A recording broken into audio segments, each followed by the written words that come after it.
10 seconds. Oh, we're gonna wait for a few seconds. We're on StreamYard, and it has a slight delay. We're gonna do this for 15 seconds. Okay, I think we're good now. Maybe we're just enjoying dancing, Megan. Oh, sorry. Continue.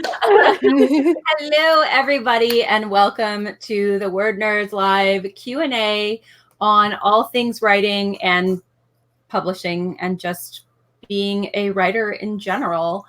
And I have a few questions lined up for us if it takes a little while for questions to pile up in the comments.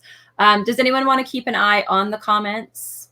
Yeah, I've got it pulled up on my phone, and we have, I don't know if you guys can, but I can see the comments in my sidebar. StreamYard shows it too.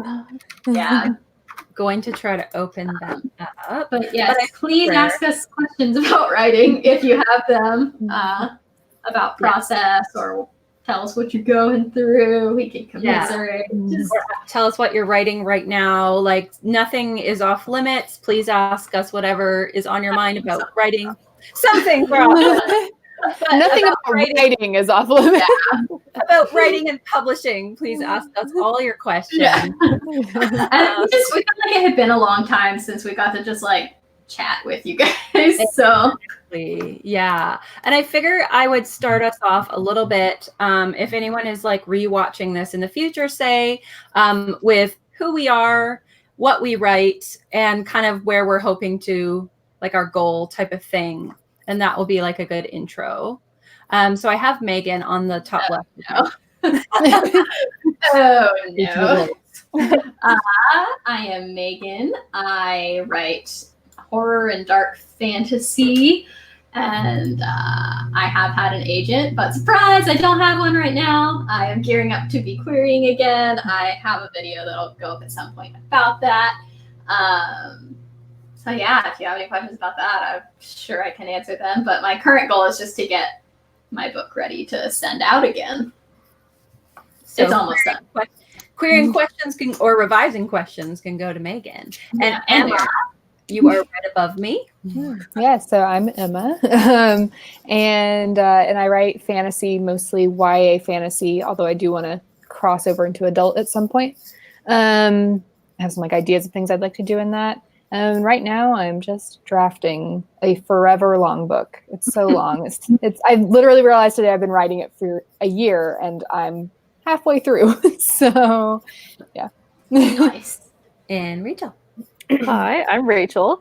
I have multiple fantasy projects on the go at all times.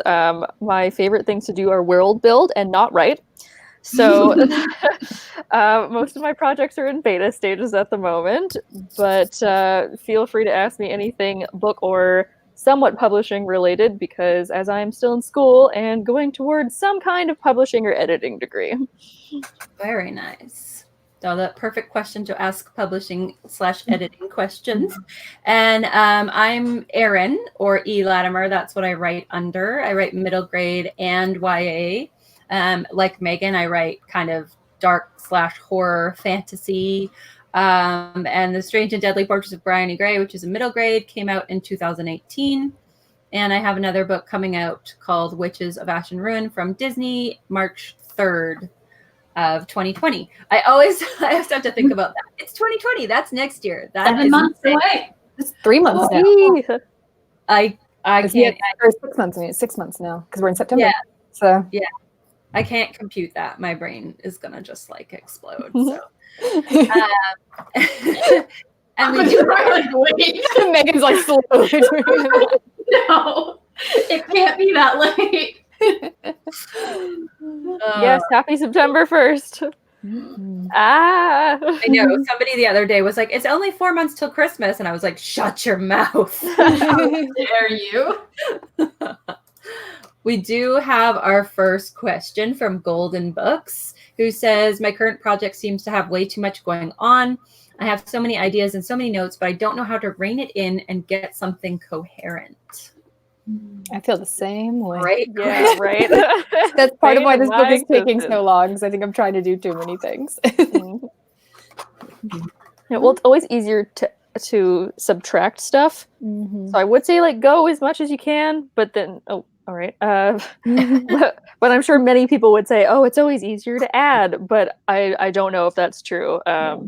It is easier to focus on smaller amounts of things. So in that case, it would like taking away stuff would be detrimental. So you could write everything and then take stuff away, or you could just like really focus on a certain amount of plot lines or subplots and then go back later if you find there's not enough because you already have a long list of things to add into it. Yeah, That was a little long-winded, sorry. My brain just like took a little while to catch up to what I was trying to say. Yeah, I'm like definitely having a similar issue to this right now because there are so many like things and characters and plot lines I'm trying to shove into one book.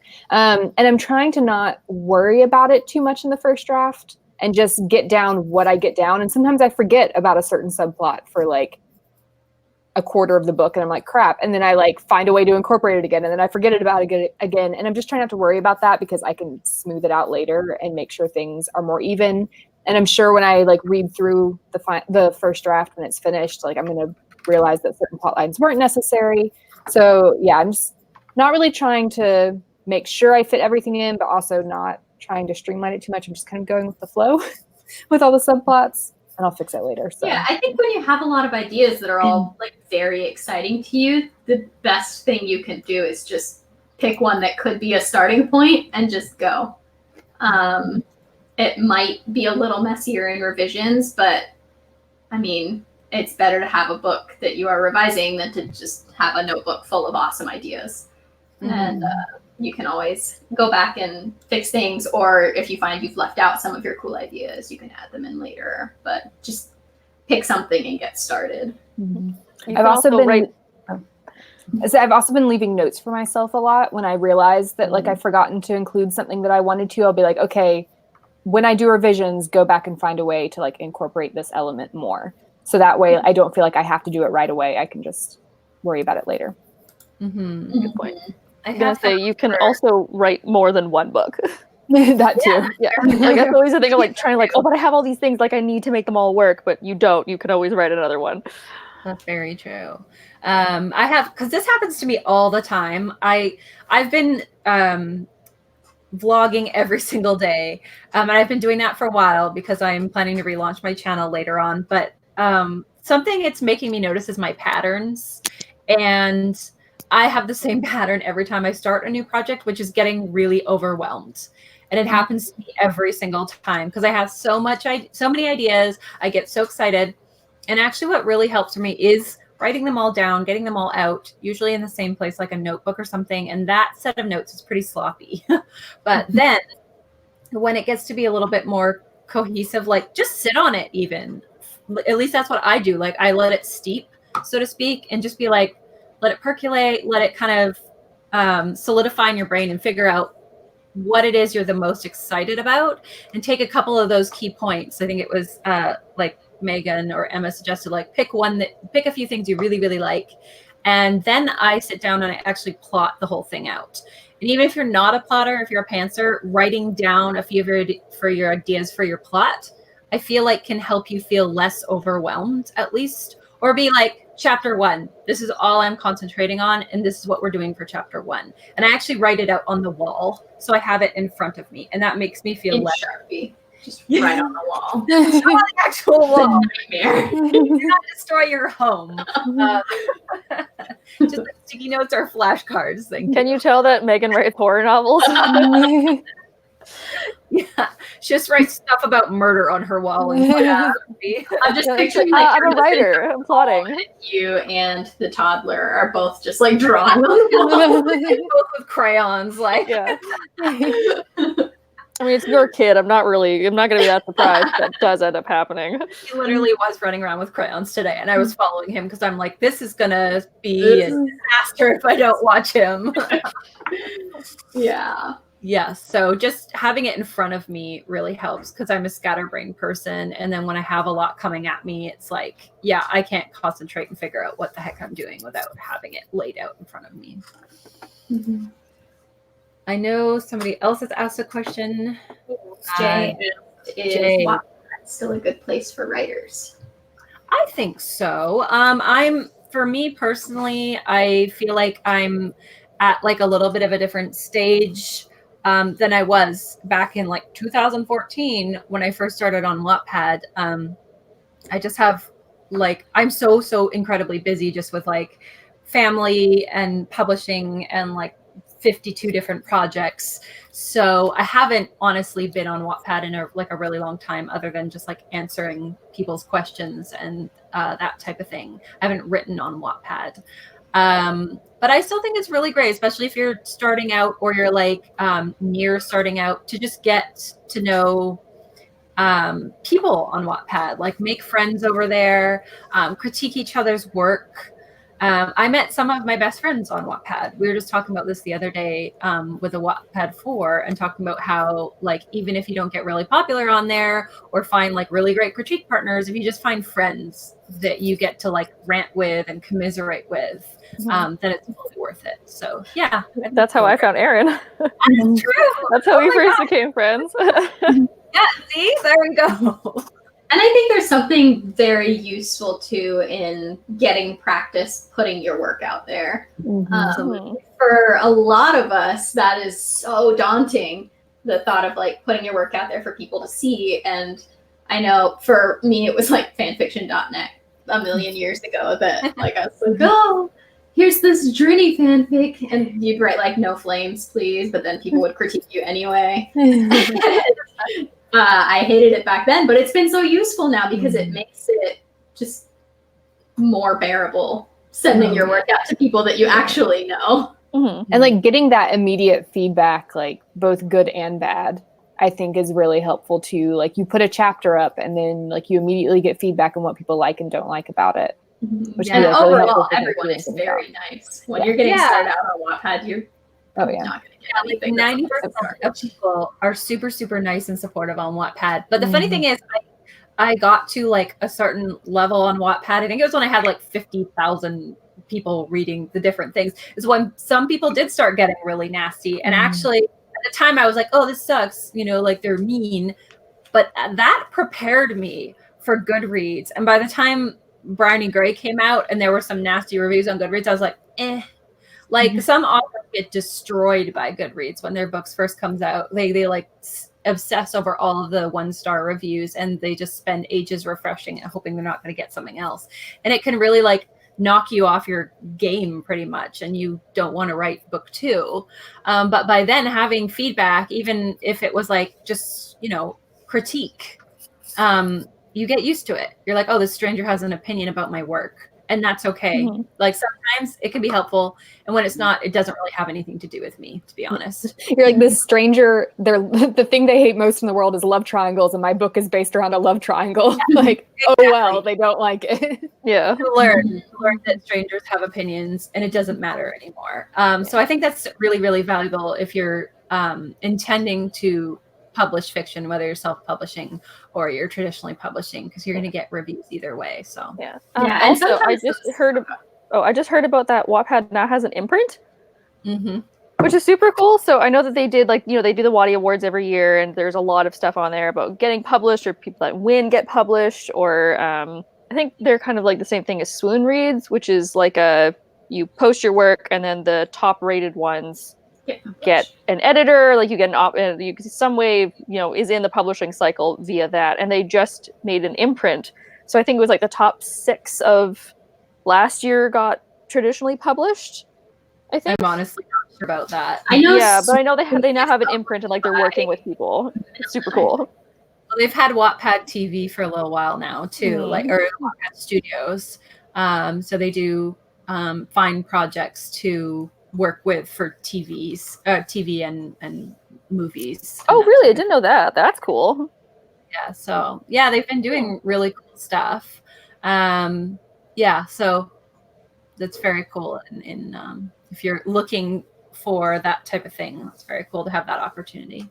Yeah, we had a question along these same lines from Misty Kate. Would these things be the same for WordPress, or is Wattpad more specific? Well, WordPress is like your website, right? Yeah. Wattpad, it's more geared towards like making it easy for people to find each other's work, because that's why everyone is there. WordPress isn't necessarily going to be driving traffic to your writing. Yeah. You'll have to kind of do that yourself on the side. Yeah. Wattpad is like Facebook for writers. Or YouTube for writers. Yeah, that's YouTube what people, for writers in print format.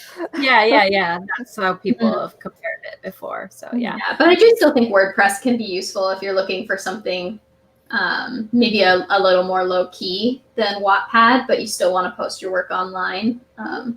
WordPress is a great blog platform. Mm-hmm. Yeah, it's easy to figure out and create and stuff. Yeah, I have one. I'm so the opposite, because WordPress drives me incredibly insane. I guess it's what we want in websites. I mean, yours is much fancier. Mine's just to post book reviews. Like, it's not that. I don't need anything like giant and fancy. You're like the author page. I did not do that. Like, my website is super cool because I didn't have to touch it. I'm getting a link for the next question. We had a question from N. Griswold. Where's a good place to start looking for agents you mesh well with to query? I want to know a little about the person before I send my manuscript. I found people I like on Twitter, but I need more. Query tracker. I'm putting a link in this discussion to manuscript wish list, which is one of my personal favorites. I'll also get that one. query. I'm getting all these links, and then we can talk about them.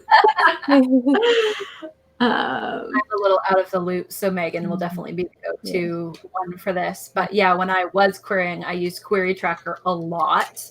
I don't know if MSWL, Manuscript Wish List, wasn't as popular back when I was querying, or if I just didn't know about it.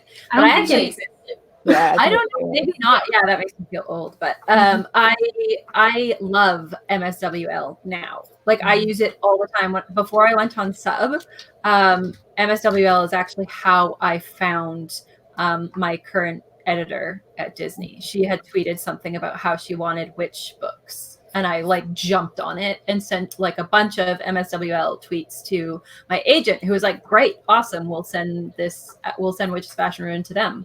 And actually got a good amount of interest. And then Hannah was obviously the one to offer. And so I think the hashtag is super valuable to people querying and people at every stage.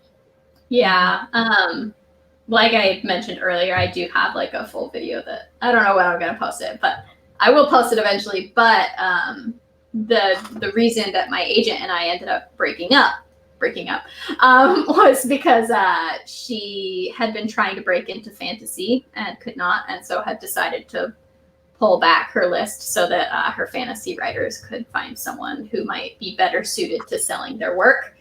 And so for me, finding someone who reps the genres that I write, the genres that I want to write in the future, and who has made sales doing that has been my top priority. So I used Manuscript Wishlist. They have a great search engine on the site. So you could type fantasy, horror, and it'll show you all the agents and editors who want fantasy and horror. You can do young adult, you can specify it a lot. And my plan going from there, once I'm a little closer to being ready to sub again, is to get a subscription to Publishers Marketplace. It's a little pricey, but it is worthwhile, I think, to get 1 month of it.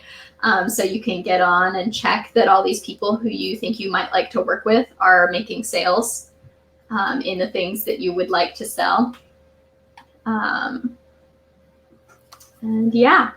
Definitely recommend that. Query Tracker is great for knowing how quickly agents respond, which can tell you a lot about their style. When I signed with my first agent, I looked at Query Tracker and it was oh, she responds really quickly. And that was a green flag to me. If I send to her, she's going to respond quickly. Yeah. Also, if you're not sure about an agent, say there isn't a lot of information about them on Query Tracker or something, and you haven't you're not paying for a publisher's marketplace subscription. And something you can do is go to absoluteright.com. Yes. And that's a really good place to find, like, I don't want to sound petty, but it's a place to dig up dirt on agents, because people are a little freer when they sign up anonymously on the forums and can talk about their experiences, either with, agent reading their full or having been repped by that agent. Yeah. And I just wanted to add too that I think that the fact that N. Griswold, you're asking about like agents you mesh well or work well with at this point is a really good sign, and you're going in the right direction. Because like a lot of writers, I feel like just jump in and they're like, I want an agent, I want any agent. And that's what I did when I first started querying. I should have done more research. One of the things I regretted most was not actually calling that agent's clients. Both clients, that were represented at the time by that person and that were no longer represented by that person. Because I wanted to talk to the clients that were happy and the clients that weren't necessarily happy and see what they had to say. And that's what I did with the agent I have now. And I didn't do it with the first agent, which ended in tears and flames. And like any agent is not better than no agent. I think a lot of times we're like, I'll take anybody, but no. It's far worse. It could be in basically any field that you have an agent in, because I do not have a writing agent, but I do have an agent. And that is that like you have to know that your agent works for you. Like, sure, you do work for them, but ultimately they're working for you. So you need one that wants to rep you and wants to do well for you and like wants the best for you. And it's not just like, like, you're and like fine with me kind of thing. Yeah, with regards to what Erin was saying about like, I don't want to be petty by saying go look up dirt on us. I don't think that's petty at all. That's just doing your due diligence. You don't want to enter into a business partnership, which is what having an agent is, without making sure that they're going to take care of you, that it's going to be a good partnership. And sometimes agent-author relationships end in fire and flames. In my case, it went about as well as an agent-author breakup could go. Like, I don't regret signing with that agent, but sometimes things just don't work out. And so keep that in mind too. Like, even if it just doesn't work out and you're just like, well, no. Like, that's okay too. It doesn't have to be like, oh, I made the worst mistake ever because I signed with someone. So yeah, just try and keep like a very realistic. Yeah, it's like if you're dating somebody, right? You're like, oh, this person like isn't for me, and people will be like, oh yeah, that sucks. Like, move on. Yeah. I think though, like the hard thing is because, and I see this like behind the scenes because I'm in a lot of like Facebook author groups and that type of thing, and authors talk when they've had a bad experience with an agent, but they don't talk as openly or as freely as they should be able to because they want to remain professional. But then this lets other authors fall into the trap of signing with someone that is not necessarily a good agent. But we talk when it comes to our, private Facebook groups or on absoluteright.com where you can be anonymous, right? So yeah, like sniff around and talk to the clients. Because if I had talked to the clients of the agent that first repped me, I would have not signed with that person. I can guarantee you, because I only later, too late, when I was starting to be unhappy with that agent, did I contact like 3 other of that person's clients, and we were all miserable. We had like a miserable pity party together. We had this, we were like emailing each other back and forth, like, this is horrible, but we're all too afraid to like leave because we don't know if we're going to find someone else. Right. So if I had talked to them beforehand, there's no way. So we do talk. It's just covet and secret, and it shouldn't be. But yeah, if you sniff around a bit, ask clients, go to absoluteright.com, go to Query Tracker, and just do your research pretty much. And there's more good agents than there is bad agents. So please don't let me like scare you off if you're querying. Yeah, and don't be afraid to take chances with agents. I mean, agents are always taking chances when they sign an author. And so don't just be like, oh, well, I will only sign with someone who has made 10 deals in the last 12 months or whatever. And sometimes there's something to be something to set for an agent who's new, and excited about your project and eager to sign you, as long as they're backed by a decent agency and somebody who can mentor them, for example. And they have like experience as like an agent assistant and stuff. Exactly. Yeah, that's kind of the perfect scenario sometimes for a new writer, because they have more time to dedicate because they don't have a huge client list. Exactly. My agent is now starting to like branch out, and she has a little bit more clients than when I first signed with her, but she's always had like a medium list. I think this might be more on purpose than that she's new, but like I love that. I get all the attention. Yeah. I also say because Ingerswald mentioned Twitter, which like can be good for like figuring out some agents' personalities and stuff. But I would also say like don't rely on it, because there are some really great agents out there who like have barely any Twitter presence, or they're not on it at all, or their Twitter presence is just them like tweeting about their clients' books. Like, so there's like the really cool agents, I feel like, that are on Twitter, like tweeting all the time and being really funny, and they're awesome. And I'm sure they're really great agents too, but there's also good agents who like are just quietly doing their work. So absolutely. But you got this. Yeah. It's daunting, but you have it. You're going to be fine. It's a lot of research up front, and then it's like all this rushing to suddenly wait and just do nothing. And once you get to that point, it's just like, oh, there's no more work to do now. And you're like obviously dedicated to like making your book the best it can be and researching, because you're here all the time. So we know you're really trying hard. Yeah. You're not someone who just like wrote a book on a whim and it's like, I'm going to get this published. This will be easy. So while we're waiting for another batch of questions, I had a question for you guys. So with your writing career thus far, what is the number one piece of advice that you guys have learned that you would pass on to a writer that's just starting out? Does anyone want to jump in so I don't just pick on Megan the whole time? This is what I don't like about StreamYard, is that I'm always the first on the line. You are first on my left, but maybe we'll start with someone who actually has it. I can go because I do have a piece in mind, because Megan mentioned waiting. The slightly hysterical laughter. Waiting. That is the number one thing that I learned, because one thing that I really, really struggled with when I first started was the almost there stage. And after I finished my little spiel, I'm going to try to find this blog post that like literally saved my sanity, which is called like Surviving Nearly There.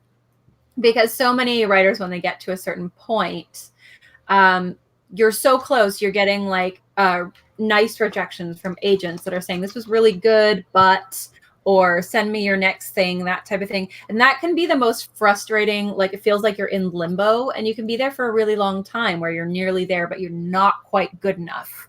And the frustrating thing is, you know that you're almost there, and that can be incredibly irritating.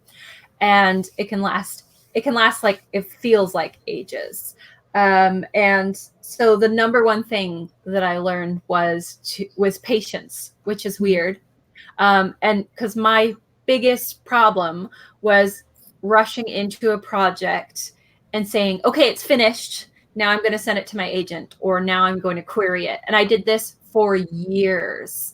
And I think it was what killed me in like the 2014 Pitch Wars too, is that as soon as I finished Pitch Wars and I thought I did really good, I went out there and I sent out a whole bunch. And I did this like big R&R with someone from New Leaf Literary. And I was like so jazzed. But I just, now that I look back, I'm like, the changes I did were not what she asked for. They were so superficial because I rushed through the whole thing. And I was so excited to send it that I think I only took like a week with it.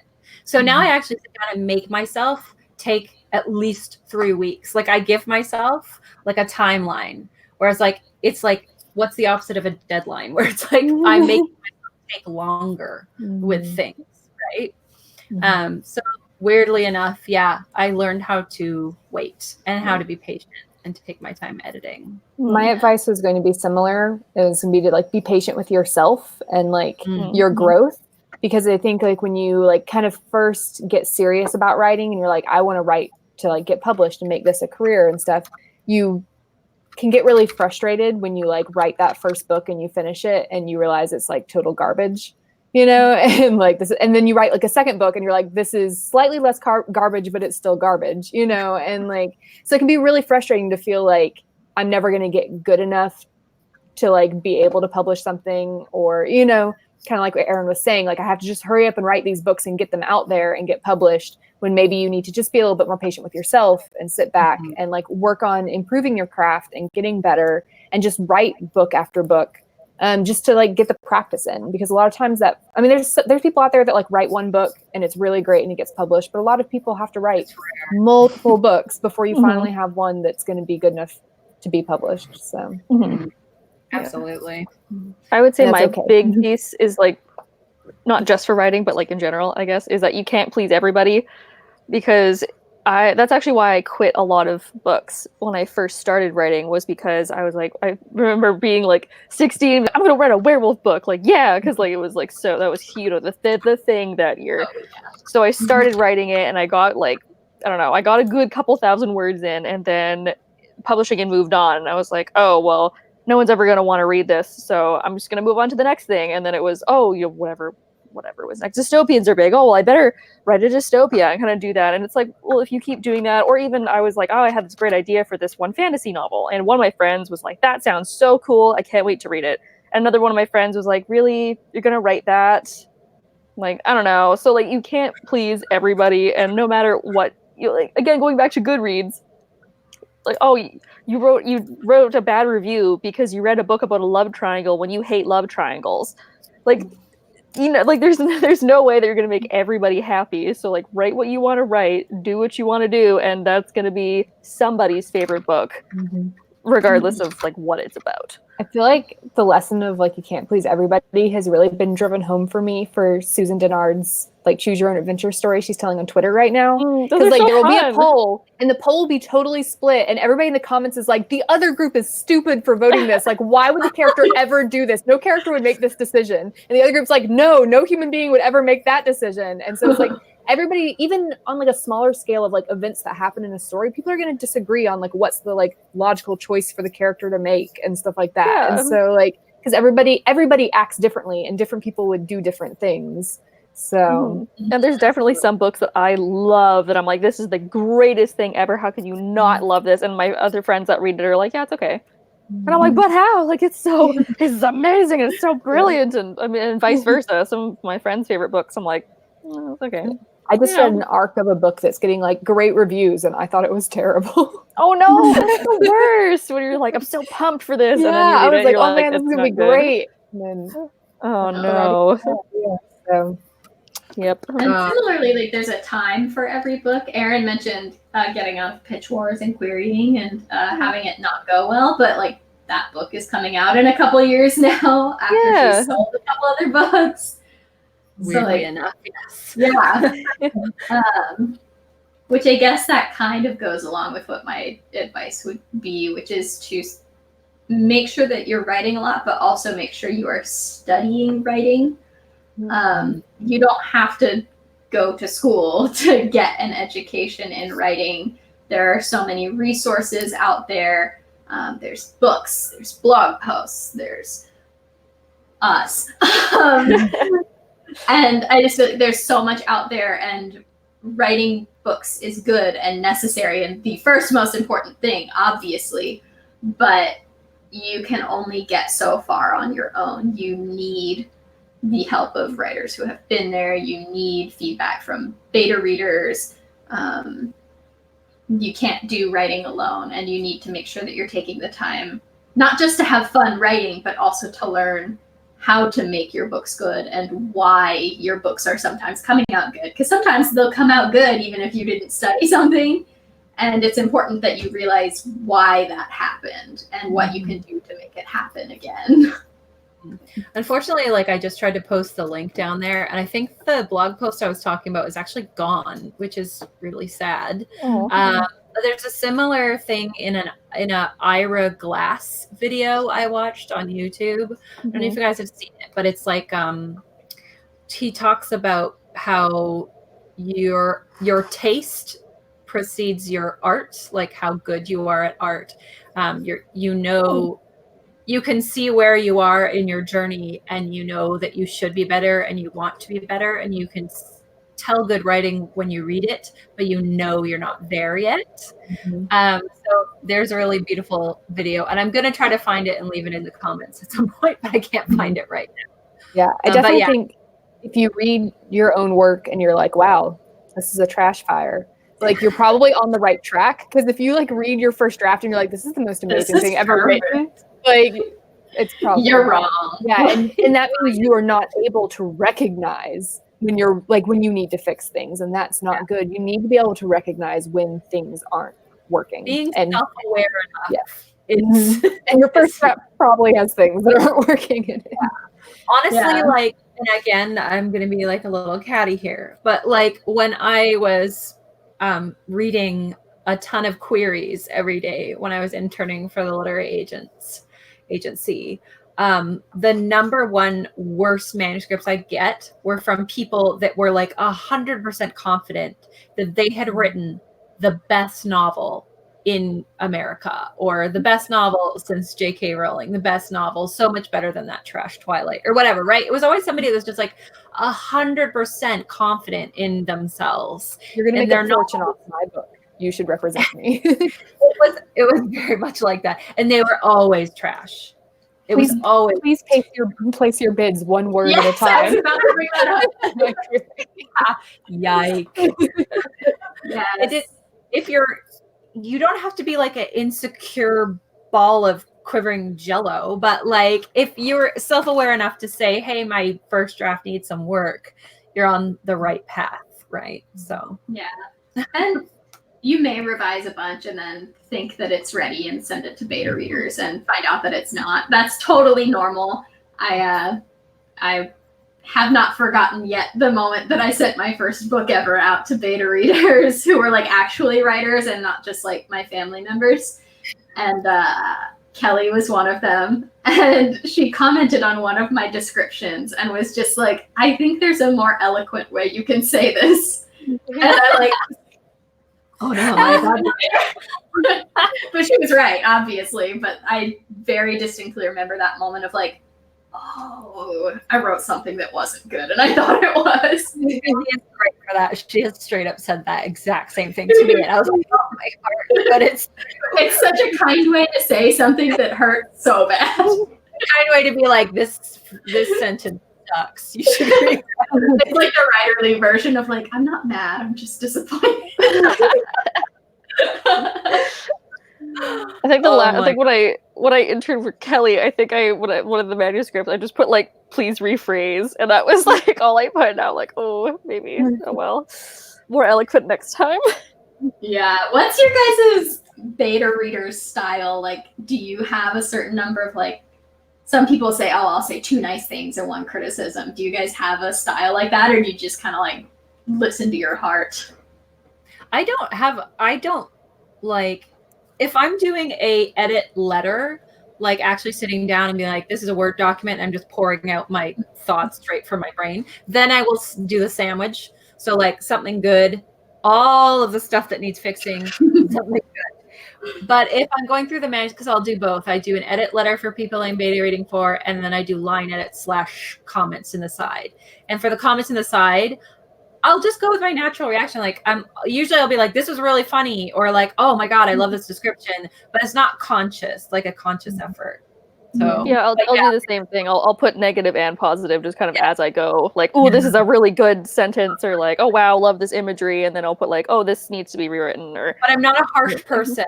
I'll say that. Like I know that I'm not like, incredibly cutting, and if I was, I would probably try to make sure that I did sandwich everything. Yeah. I don't try to force like a certain number of each type of comment, because then I feel like I'm going to end up being insincere or something. Like I don't want to force myself to be like, oh, here's a good thing if I don't think it's good enough for me to remark on, you know, like, because then I'm not being helpful to the person. But I try to be conscious of like, if I do really think something is good in it, I'm like, okay, I need to remember to act, because I am more likely to just put the things that I think need fixing, because I'm like, if it doesn't need fixing, I don't need to say anything about it. Yeah, that's what I run into is like, if it's good, I don't think about it. And so then I go back afterwards and I'm like, oh no, this is all critique. And sometimes it's because it's like, there's been a couple instances where it was a book that I felt like there was a lot to critique. But every time I send those in, I'm like, oh no, what if they realize that all of the good comments were added after all of the bad, like they're timestamped, they're gonna know. I don't think they'll pay that much attention. I know I wouldn't. Yeah. And like I've never said like this is garbage, like you need to rewrite this or anything, but it's more just like this could have been, you know, please rewrite this, or like, oh, I don't understand why she's doing that, you know, please rephrase, or like that sort of thing. I'm also not at the stage where I can be reading for like strangers or anyone. Like I'll be reading for somebody that I know can like take it, if that makes sense. So. Yeah, and kind of like Erin said, like I will do like notes along the way, but I'll always just like write up something really quick at the end, just to kind of like overall be like, the whole story, this is what I liked and didn't like, and then I try to make a conscious effort to be like, these are the things I think are good about it, and this is what needs improvement, because it's more of like my overall thoughts rather than like headline. So. If it is one of my very good writing friends, I will write LOL at bad typos. LOL. Definitely. Because I'm a great beta reader. I think Kelly is hands down like the most pointed beta reader I've had. She's not mean, but she'll be like, I'm telling you like it is. She will very kindly tell you if your book is not ready. I have had to do that, and I hated doing it. It was awful. It's for the best. Yeah. I feel like it gets easier the more you beta read. Like the first couple times I beta read something for someone that like wasn't like quite what it should be, I was like, I don't know how to say that. Like the first thing I beta read for Megan was like not as great as her later stuff has been. It was like, I was like, I don't know. We all have a book like that, though. Yeah. Like I have a book that like ages ago that I wrote the whole thing. I was like, I'm going to query this. And I sent it to the lady that I was currently at the time hiring to freelance for me. She straight up told me like, I think you just need to shelf this. Yeah. And I was like, look, I wish I had just said that. I wish I had said you should try Right, to something else. But at the time, I was like, what if I never like any of her books? What if she's just a bad writer? Which is so funny because I queried that book for 3 weeks. And then I was like, I need to write something better. I didn't even wait for rejections to come in. I was like, I need to write something better.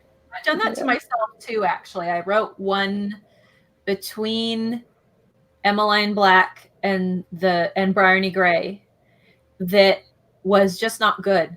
Like I wrote it, I've done that several times actually. And thankfully, I think at this point I can recognize when it's not good. And like this one won't ever be good enough. It's on the shelf and it's not going anywhere ever. No one's going to see it. But I just reread like even the first bit and I was like, no, this is cliche. No, this is bad writing. Like, how did this happen? And I did that as well for the one I was like all excited about and called Murder Wizards. Yeah. Oh, you're not going to publish Murder Wizards?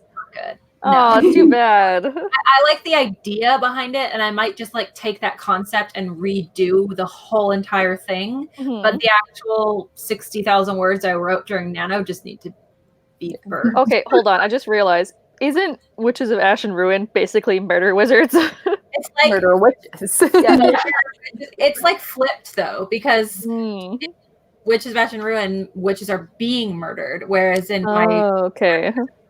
the wizards are doing the murdering. Oh, okay. So I'll probably revisit that later, but yeah, not probably take it to I hear a sequel. It's kind of a brand thing, right? Like murders and magic. So yeah, probably revisit that. Amazing. But yeah, I have like the opposite problem where like every book I finish writing, I'm like, no, this is garbage. This can never be published. Putting this aside, moving on to the next thing. It's really hard for me to like be like, no, I can make this better. I should actually like. Okay, but Emma, my question for you is, how many books have you written so far in total? 4, I think. Yeah, because we all have no clue how good of a writer Emma is. I know. Yeah, right. I have never read her Because writing. I'm so convinced that everything is garbage. But I also don't think there's anything like, okay, I don't think you should be calling yourself garbage, but I don't think there's anything wrong with being like, no, I'm not ready yet. Oh, for sure, yeah. Right? Like, I wish I had the self-awareness to look at my first book and be like, no, I'm not going to try to query this. I definitely think there's a balance to find. That's what I'm saying. Is that like I have I err in the opposite direction where like I need to like remind myself that it's like okay for it to like not be great at first, and that like I should actually like take the time to make it better instead of just moving on to something else, which Or is at what least I like. send it to one of us. Instead, I'm like, I start revising and I'm like, no, this is too hard. I'm gonna write this new book instead. Oh my God. I definitely, obviously, the first book I queried, it was not ready to be queried. Maybe I should not have queried it, but I don't really regret querying it. I feel like diving in, wanting things to go faster is very much a part of my personality, and so like I probably can't stop myself from wanting all of my writing career to move faster than it is. And so like I don't know, I think querying when I did was important for me, and like no one requested the full, so it didn't waste any agent's time. They looked at the query and they were like, no. Enough time has passed that none of them are going to remember it the next time you query them. Like, yeah. No. Yeah, I think like I don't even necessarily like I look back and say I don't even necessarily think that it was a bad thing for me to have queried that book, but like if current Erin could go back in time and like show up to past Erin, I would probably tell her like just chill out, right? Like you can't go back and insert lessons as much as I wish I could, but like that was a lesson I learned, right? Like just chill out. You don't have to publish Frost and Fire on Amazon. Like you're gonna get there, just be a little bit patient and like stop being so angsty. Like everything was so dramatic, you know. Like I just took everything way too hard because it wasn't happening now. And I just wasn't ready, right? And I didn't know that. So yeah, because I think I wrote like 15 books before Bryony got published. Like, ooh, damn, it's a lot of words. Right? Like those are books I wasn't even trying to publish. But like, yeah, there's like those ones. There was like 7 to 10 books on Wattpad, and then like I think at least 4 more that I actually tried to query. So yeah, people. Yeah, I mean, I've written 12 manuscripts, and the 11th one is the one that I am polishing up to get ready to query. The 12th one was just for fun because I needed a palate cleanser. Well, that's not even unusual either. Like Beth Revis talks about how she took 10 books to get published. Yeah, it's not unusual. Yeah, it's pretty common. Yeah, and even when you get published, it might not be the first book that gets published that makes you famous, quote unquote. You know, very true. There's plenty of authors that have like 2 or 4 series already published, and then they randomly write one that gets really big, and you know that's the one that they're known for, even if they had already written. You know, and then everyone's like, "Oh, overnight success," and you're like, "No." Yeah, you're like, "No, not really." Victoria Schwab gets that from people all the time, and it was like her 7th book was the one that got her famous. Like, And like Susan Dennard had a whole series, and like Holly Black wrote a ton before Cruel Prince became popular. Suzanne Collins had a middle grade before Hunger Games got big, which was like, but you never hear about those because those aren't the ones that like made it. And there's like so much pressure on like new writers to be like, oh, your first book has to be, have like, a big debut, and it has to do really well right off the bat. And that's what who? Oh boy, the author of Devouring Grey. Oh no, I feel so bad. Yeah, thank you. Oh my God, I felt so bad for a sec. I was chatting with her on Twitter, but she was tweeting about how like today's debut YA specifically authors feel so much pressure because there's an incredible amount of emphasis on you as a debut writer. And then after that, for book 2 or your like second series, it can just feel really like, hello, where is everybody? You know, and it's funny because I was in a bookstore yesterday and I was looking at Maggie Stiefvater's section, and I was just thinking to myself, how cool. She has like a whole entire like half a shelf for all of her series. And then I was realizing, it's all here, except I know she wrote a fairy series at one point. With like a smaller it's not there. It's never there. I never see it in stores. And, when she was writing that, she probably thought, this is my debut and it's not, doing that great. Yeah. And or like the near. Yeah, right. Well, like V.E. Schwab had The Near Witch, which just got Yeah, which just Yeah, got it just got reprinted because it didn't do Yeah. very well, and now she's huge, and they reprinted it again. And like, And it hit the New York I think I saw Times. her like Twitter story was like her being like, "I'm so excited, and, like I never thought I'd be here," and like my baby, first novel being redone is like so amazing, and you never know what's gonna happen. This is really off topic. Well, not really, but my husband is listening to the Raven Boys for the first time ever. He has a commute to work now, so he's listening to it. Yeah. And I'm so hard not to be that person who, like, when he walks through the door is like, what's happening? Do you love it? Have you gotten to this part yet? I hope he's not. If you're outside the door, go away. I'm talking about you. I don't want to spoil anything for him, but he'll Oh, okay, yeah. I think I want to re-listen to that whole series because I keep thinking about it again. Actually, as of today, one of a very interesting tattoo artist that I really love opened her books. So I applied to get a tattoo, and I want to get a Raven Boys tattoo. Yes. So that's the one I applied for. You get the Ravens so that we can all then have it. I'm gonna keep off on the Ravens. I'm gonna get the ley line. That's what I a triangle, but I'm gonna do it nice. in branches. Oh, Yeah. And I think her style is like very delicate, like very thin lines. So when she opened her books, I was like, oh, it's my time. So I don't know if she'll like pick me, but fingers crossed. Yes. Yeah. He'll like get home and be like, yeah, Blue and Adam are so cute. I'm like, you don't even love it. No. Love. You have to just tell him, like, come to me when there's the major plot twist. But without, like, he can join a live chat, and then we'll just all freak out about it. Plot twist. Because I thought my husband read the Raven Boys. I thought he would never, ever, ever read it. So I told him Oh. the biggest twist, and so he knows it. Oh. But what have you done? I know, I'm so sad now, but I genuinely thought he was never, ever going to read it when I told him. So. Well, like re-listening to it, not only had I A, forgotten most of it, but B, like I sort of remember what happens, and it was still great listening to it and like rereading it.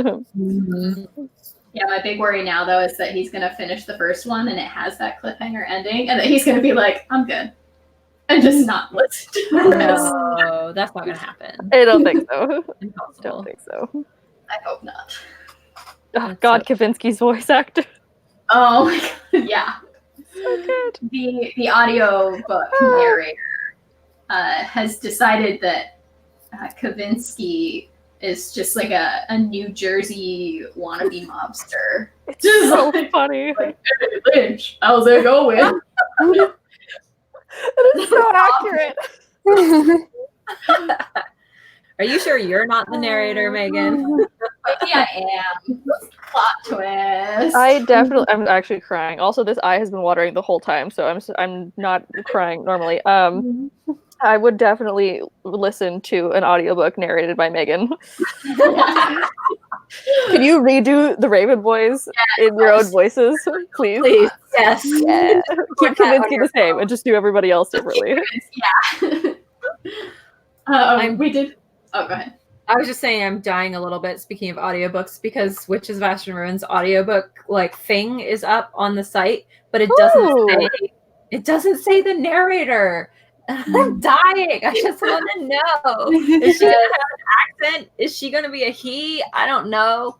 They better hire somebody with an Irish accent. Like, I swear. He's so cool. Yes. We had a question from Golden Books. How many rounds of editing do you think is a good amount before querying? Depends on the book. Your mileage may vary. Unhelpful. Megan? Yeah. It depends, obviously. The book that got me my first agent went through probably about 5 rounds of revisions. Once you factored in like sending it out to readers and everything, because I wrote it myself, revised it once myself, sent it to readers and revised it again. Then I got into Pitch Wars and did 2 rounds of revisions. And I don't think that I'm being like overly optimistic or anything by saying that I do think if I hadn't been in Pitch Wars, I would have kept revising it and I probably would have gotten an agent. Because I do think it was ready. And we did get really good feedback when we went on sub. So that one was about 5. The book that I'm revising right now has been through more. I wrote it, then I rewrote the whole thing, then I revised it and sent it to my agent. I revised it again, and I've revised it like 2 more times since then, and I still have to send it to readers. So this one will probably have like 9 or 10 drafts. Yeah. So fun. It's a lot. I have to think. So normally my process is I send it to my agent when I would be querying in the process, but I always do the first draft, and it's going to depend how sloppy your first draft is. And my first draft is always just a hot mess. So then I go back and do my own edits. So that's 1. And then I send it to beta readers and they get back to me. So that's 2. And then actually, usually I send it to my agent then, and then we go through a 3rd round. So 2 for me, sometimes 3 if it needs more work, which often it does. And then that's not counting like the edits my agent will have me do, and then the like 3 or 4 sets of edits that my editor has me do. So by the time it gets published, it's like, 10 to 15 rounds. But it's very possible if you get an R&R from an agent while you're querying that would be an additional one. So it's it's a hard thing to answer because like it varies, but at least 2 is what I would say, unless you write just like an incredibly clean draft, which it's possible that you do. Some people do write very clean drafts because they do a lot of planning beforehand. So if you do 1 round of revisions and you're like, I think this is ready to go to betas, and you send it out, like that's fine. Everyone's writing journey is different. Sometimes you'll get beta reader feedback and it's like things to change, but not major overhauls. And that's cool because then you're probably only like 1 round of revisions away from subbing it.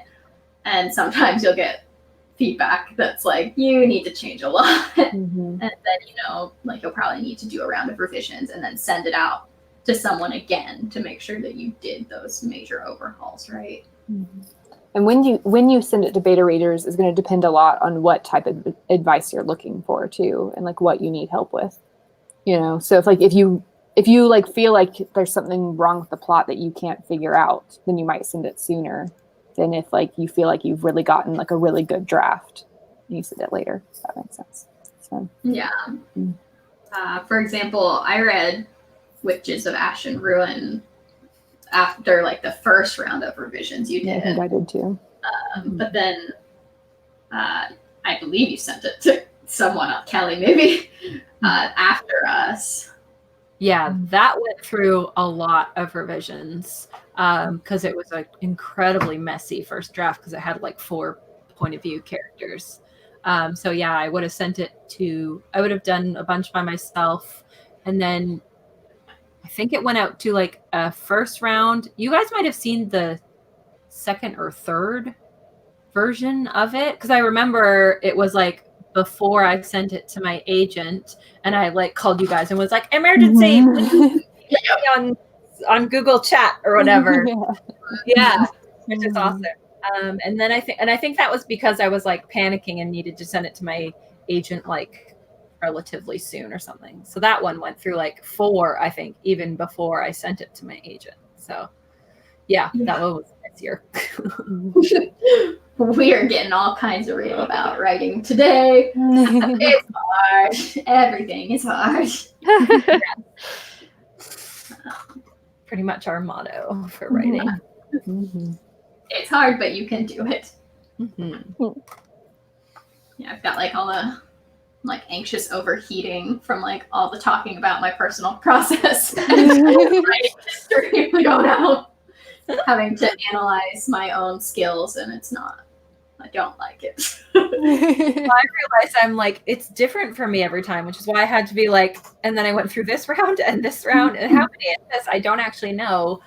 Because like, this is something I was complaining about to my vlog camera today, is that it just is completely different every time. So I don't really know like I can usually tell what emotions I'm going to go through at what time. Like I always have like a panic time because I don't know what I'm doing. And then this is starting to come together time and like that type of thing. But it all comes at a different time because the process is like radically different every single time for every single book. I don't quite know why that is. It might just be that like I feel it out and I'm like, okay, this needs like a different strategy to tackle it. Like for Witches of Ash and Ruin, I sent it out to way more beta readers than I ever would have anything else. And then I also like, I think 2 independent times I had like a whole wall of sticky notes up because with the like 3 to 4 different point of view characters, it was getting super confusing. Which I don't normally do, right? Like for this one, I didn't have any sticky notes. There was no wall this time, so it was less beautiful mind looking. But yeah, it's hard to like say what your process is if your process is constantly changing. But I do think the more you write and the more practice you get sending your work out, whether it's beta readers or if you're starting querying, I do think over time you get better at recognizing this isn't ready yet. Oh yeah. Or it's time to just put this down and send it out. Whether you're on the side of I send it out too fast or you're on the side of I'm never sending it out. The more books you write and the more people you send to, the better you get at telling when you are being hasty or not being hasty enough. So we don't have too many questions left. Oh, we got one. Patrick Murray says, what if you like your idea for a book series but have decided your writing skills aren't good enough? Write it Write it anyway. Yeah. You can always revise. Yeah. Always you will not get good enough unless you try the thing that scares you. Yeah. Mhm. And you will like have other ideas Yeah. too later. There's I think plenty of things that I've like, I'm going to wait until I feel ready. And I'm like, I'm never going to feel ready. Just do the thing. Exactly. Yeah. Well, Yeah. and I had ideas back when I first started seriously writing that I thought were like too ambitious for me at that point in time. And I was like, oh, I'm not ready. I'm going to wait until I've written a couple things before I work on that. And by the time I'd written a couple of things, I wasn't interested in writing it anymore. So like it was just a story that never got written because I realized there were even like better and more complex things I wanted to write. And the books that I like tried to write as like safe options were ones that I got bored writing. The ones I was like, oh, this will be an easy enough idea for me to tackle. I gave up on because I was like, this isn't interesting. Yeah. Yeah, definitely pursue the idea that makes, sparks your interest. And I think for every artist of any kind, the picture that you have in your head is not going to be what comes out of you, essentially. Like it's never going to be as perfect on the page as it is in your head, regardless of how good you are. So just go for it anyways. Yeah. And again, study the craft of writing while you're doing it. If there's something that you're like, oh, I don't know how to do this, like keep pushing forward, but also look at books that you love that have done things similar to what you want to do and try and figure out how they did it. And then also take a look at books on writing. My 2 favorites, if you're looking to start getting really deep into storytelling, are The Anatomy of Story by John Truby and The Emotional Craft of Fiction by Donald Mass. Again, that is The Anatomy of Story by John Truby, Truby, and The Emotional Craft of Fiction by Donald Mass, Maass.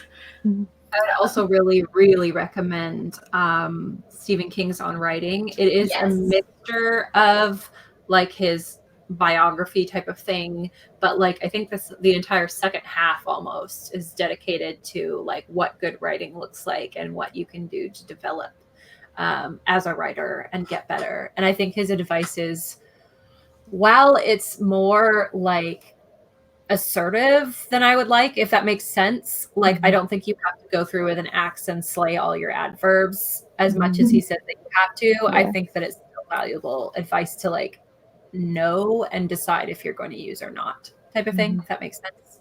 Yeah. And if you're interested in this, Tamara Woods does a book club I believe it's monthly, where they are reading craft books and they're like dissecting them with each other in live chats. Right now they are reading Zen and the Art of Fiction, I believe it's called, by Ray Bradbury. I will get a link to her YouTube channel and put it in the discussion section. We had another one. Andrew Walker says, where do you all find beta readers? I found all of my beta readers except for one on YouTube. We all met via YouTube. Yeah. Yeah, I feel like we're not a good group to ask this of, because like we obviously have writing friends. It is each other. Yeah.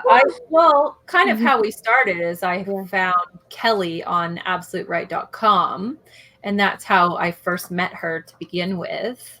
And we started as beta readers. We were swapping chapters, and then kind of ended up forming the Word Nerds, which is awesome. But yeah, absolutewrite.com is great. I think there are ways you can find beta readers on Twitter. Even if CP Match. Oh, there you go. Okay, yeah.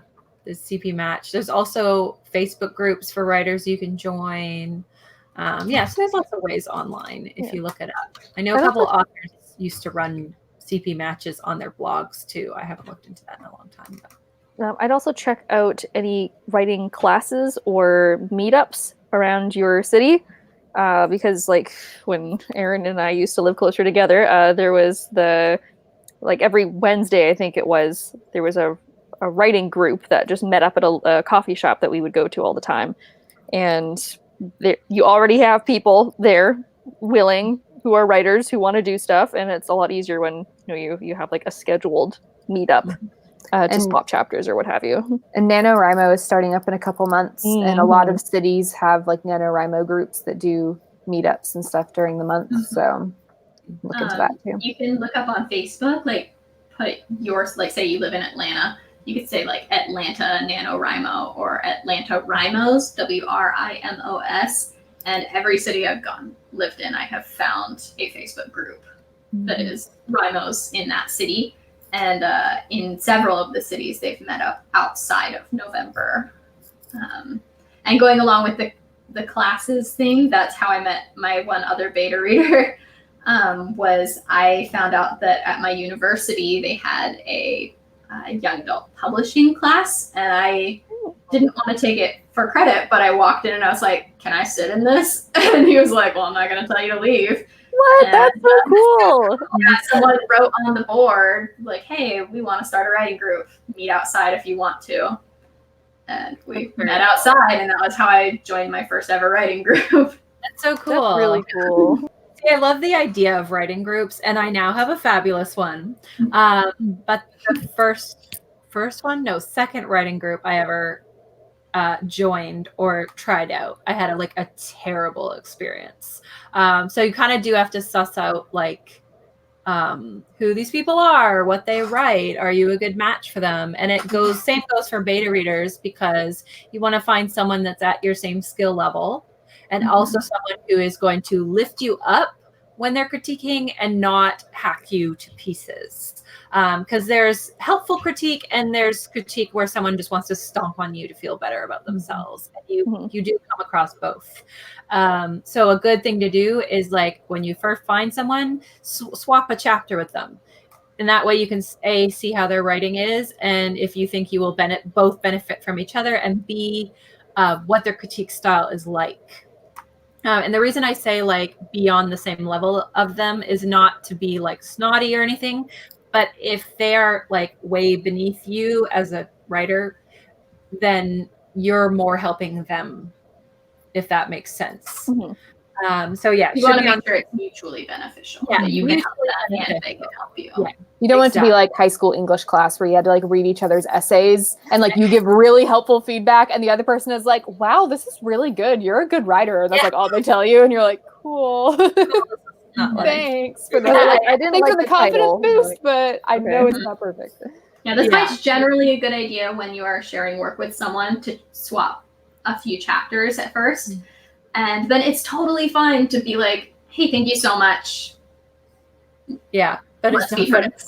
go forward. Well, and it's the same with like, because when I was first learning how to beta read, essentially, I was really mad at the time, but I did this thing where I was like, hey, I'll beta read your whole manuscript. And I went through and left all these thoughtful comments and then spent hours doing it. And it was like basically what Emma said, where the person read my whole manuscript and made like 4 comments and were like, this was really cool. I really enjoyed this. And I was like, okay, I spent so much time critiquing your manuscript, so much time, and you left me 4 comments, right? So, but boy, did I learn my lesson. Like, just do chapters at a time at first, so you know they're going to get back to you. So I also have beta readers drop off the face of the earth, right? So, and so that you just know that like their writing style is a match for you, because like some people like are good writers, but like I'm not going to be able to give them good feedback because it's just not the sort of thing I read a lot or that I write a lot.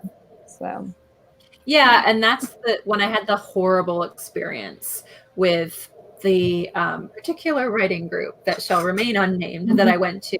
One of the big problems, I think, was they had fostered this kind of very negative environment. Like their version of critiquing was like ripping each other to shreds, for one thing. And the second thing was like none of them were writing what I was writing, and I got the feeling that they had a very like negative, kind of almost snotty view of YA, which is what I was writing. And so I would have been in a much better situation if somebody else had written YA, or at least didn't look down on it, right? So finding people that write in a similar genre is always good, because you know they're not going to have any weird preconceived notions about how, you know, you're lesser or something because you write children's books. I just put in the discussion section that hashtag I mentioned earlier, hashtag CP Match. It's going on Twitter right now. Like the technical day for it was yesterday, but that hashtag is full of people sharing short pitches of their books, and they are specifically looking for critique partners. So if you are looking right now to have someone to critique each other's work, definitely check that out. See if there's anyone who you think you might match well. Even if you don't quite have something ready just yet, it's worth reaching out while you know people are on there looking, to be like, hey, this is what I'm working on. It's going to be done around this time. Do you want to swap? I can read yours now, and I could send you mine when it's done. That's a great idea. Yeah. And it's intimidating. When Kelly first, even when someone else reaches out to you, when Kelly first reached out to me and was like, hey, we're going to do this YouTube thing. Want to be writing friends? I like didn't reply at first because I was like, oh no, what if they don't like me? Even though she had like reached out because she liked me. I was like, oh no, probably shouldn't. Because you were one of the original like auditioners as well for the other channel, right? That's yeah.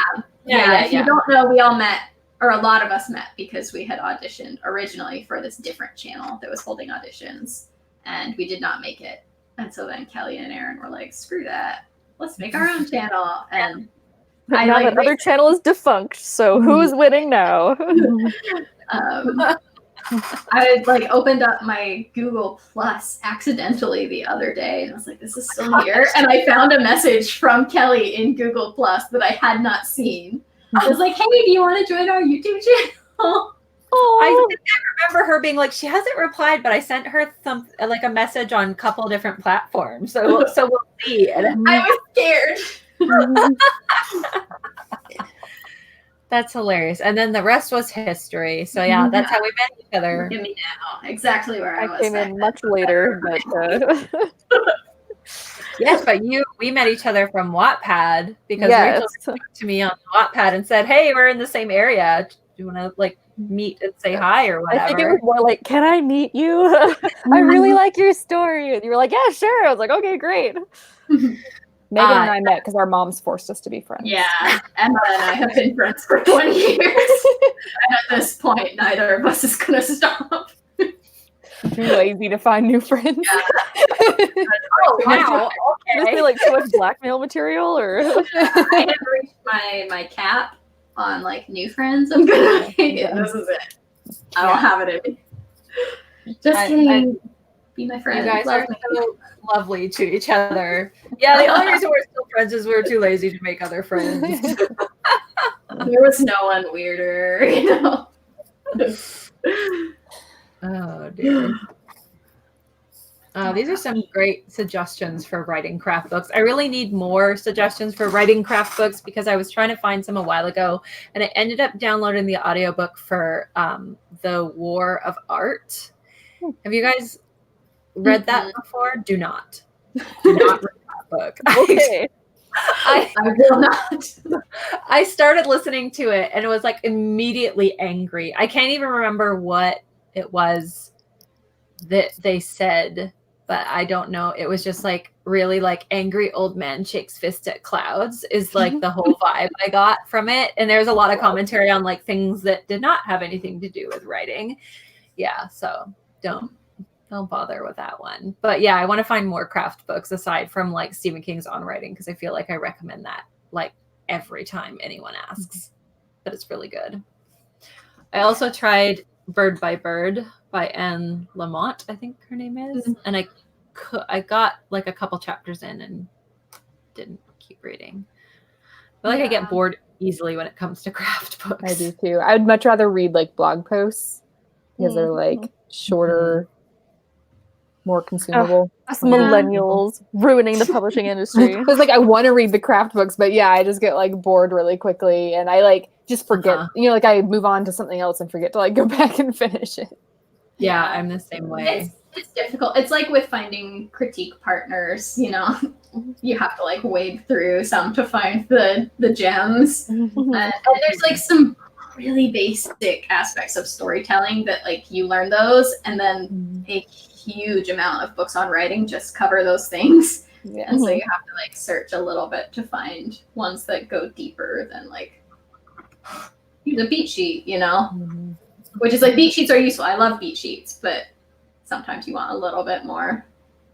I really love hearing about people's writing process more than I like sitting down for like a lecture, I think.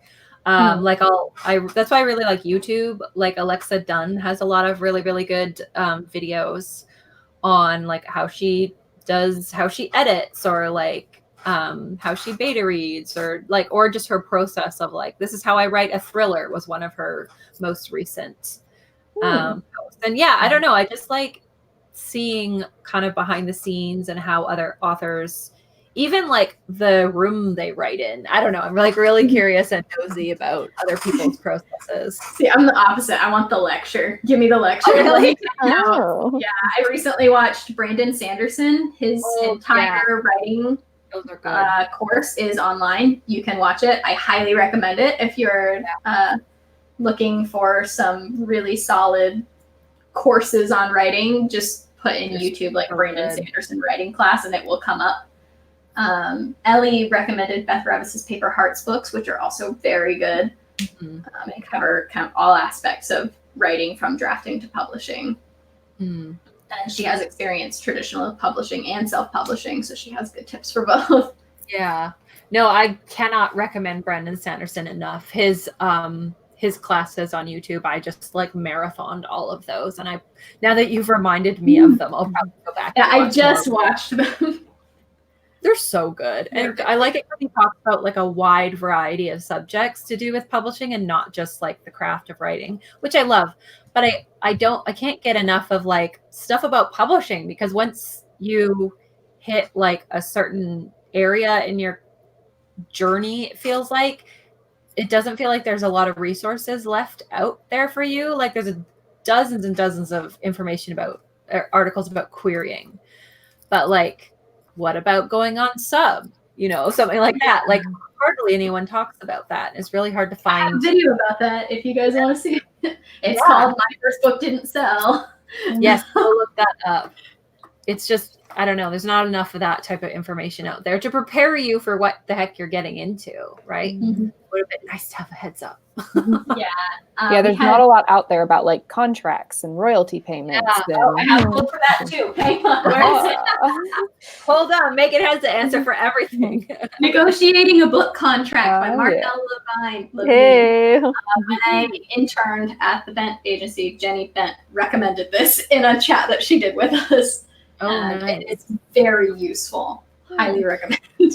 Yeah, this is good, especially like if you have an agent, you won't. Well, you could still read that for sure. There's a section in here on signing with agents that I found really helpful in navigating my first contract with an agent, because it was like it can be a little overwhelming, and you're like, I just got an agent. Yes, I'll sign anyway. Yeah, like for the most part, if you're signing with an agent that you have researched, it's going to be like an up and up contract. There's not going to be any weird, shady stuff going on. But it's good to know like what stuff means, right? Like if you have a contract that says, like my contract, for example, with Peters, Frasers, and Dunlop is a bit different than the one I signed with my first agent in that they represent the body of my work, for example, instead of, and my last one was representing a single work, right? Which is very, very different, and it has different repercussions. If I was to be like, okay, bye, I'm done with you, and off I go, I would have to handle that differently than if somebody had just repped one of my books, right? So these are types of things that are good to know, right, when you're getting into a contract with an agency. For sure. Or even just what certain terms mean. And that's the same thing for when I signed with PRH or Disney, is like knowing what certain contract terms mean for like the life of the contract, or like stuff like split accounting, terms that you don't necessarily know to ask for or to bring up with your agent that might be good. Because your agent's not necessarily going to know every single thing. Like they're not going to know, oh, your husband's paycheck isn't going to come in until this, and it would be really good to have split accounting, or it'd be really good to get 50% of your advance instead of, just 1/3 of a chunk. Can we try to swing that? So if you have that knowledge, you can kind of tailor things to benefit you the most. So yeah. If you're interested in going more into like the nitty gritty of that, S.J. Jones, they do the Pub Crawl podcast. That's what it is. She and then former agent, I can't remember now. It's been a long time, but she's an agent now. She used to do contracts for a publisher, and now she's an agent. Yeah. So an author and an agent fully break down like how getting paid works, how contracting works, all of that. And it's definitely worth your while. So Google the Pub Crawl podcast. I don't know why I took so long to say podcast. It's getting late. I also put the name of this book in the discussion section, Negotiating a Book Contract, Markel Levine. The Publishing Crawl website is really, really good too. I don't listen to as much podcasts. I'd like to get more into that, but I read articles over there on the website all the time. They actually have the most comprehensive catalog, I guess you would say, of like life after publishing. Like they have a whole series of that, which like I actually read before I even had an agent, because I was like, this is fascinating. This is what this is my goal, what I'm aiming for. So I'm going to learn as much as I can about it, essentially. Yeah, we had a Misty Kate recommended. Said when I was really young, I learned a lot right off from Sid Field's screenplay, even though I write novels, which I did too. I'm making this as like books like ready. I saw this comment and I was like, I have this book. I can't have this book and not show it. Yes, this is also great. I feel like you can learn a lot from screenplays because it's just very condensed plotting. And we had a question. Very structured too. Yeah. Really we had a question from Patrick Murray about switching from poetry to writing novels. And that would be one of my biggest recommendations, is to study anything that can help you with plotting and storytelling. Because if you are good at poetry, you're probably fine on the prose front. But you need to know like the mechanics of telling a story now. And you'll figure it out. And character development and that type of thing. And poetry does have those elements. It's just figuring out what you'll have to adapt for a novel length work now. And we also have a ton of videos and live chats on plotting. So you can look at our channel as well if you want to see our faces more. I think Save the Cat is another that's a good one as There's well. also Save the Cat Writes a Novel, in which they Save the Cat and adapt it specifically to writing a novel rather than just a screenplay. I didn't actually know that. I just have the normal ones. So I should find the other one too. I learned so much from Megan. I've been digging really deep into reading craft books this year because I wanna make sure I really, really know my stuff before I go out again. Good for you. You know what? That's something that I would like to do more. And I did a video about this actually a while ago, that like something I wish I had done more originally is like, I feel like I got so caught up in like the obsession to be published that I didn't concentrate on perfecting my craft as much as I wished I had. Which I think is part of why it took me so long to achieve what I wanted, is because I wasn't stopping and putting in the work. And yeah, I cannot recommend enough, like, yeah, slow down, read all the craft books you can, or, you know, listen to the podcast if you'd rather do that, watch the Brandon Sanderson YouTube videos, and invest time into your art and perfecting your art as much as you can. And concentrate on that more than getting published, and know that you will get published if that's what you want to do. But in order to reach your goals, you need to get better. I wish somebody had been there to like whack me upside the face and be like, get back to work, perfect your work first. Well, we're coming up on an hour and a half. So I don't know. I think we've got most of our questions. Yeah. Does anyone have any final thoughts they want to touch on? I don't know if we did like a best advice you've received. That could be something to end off on. I guess we kind of already did a thing we learned. Yeah, sort of. Yeah. Yeah, the best advice I've ever received was Kelly saying there's a more eloquent way you can say it. No. I don't know. I think there's a lot of advice out there, and just realizing. I think something that we didn't touch on too much is how important reading is to perfect your craft and to get better at writing. Read everything you can get your hands on. That's something that Stephen King talks a lot about on writing, is how important and how valuable it is to read as much as you can, and in every genre. And that's something I still work on, because mostly I just want to read fantasy and nothing else. But I do make myself get out of my comfort zone, so to speak, and read mysteries and thrillers, and sometimes a contemporary if I really force myself to. But yeah, read as much as you can. And like, sometimes if you really love a book, read it twice. The second time around, do it and study how that author's making you feel the things that you're feeling, and, you know, how they're making their writing beautiful. So yeah. And we've said a lot about writing today. We've given lots of tips, but bear in mind that there's no such thing as prescriptive writing advice.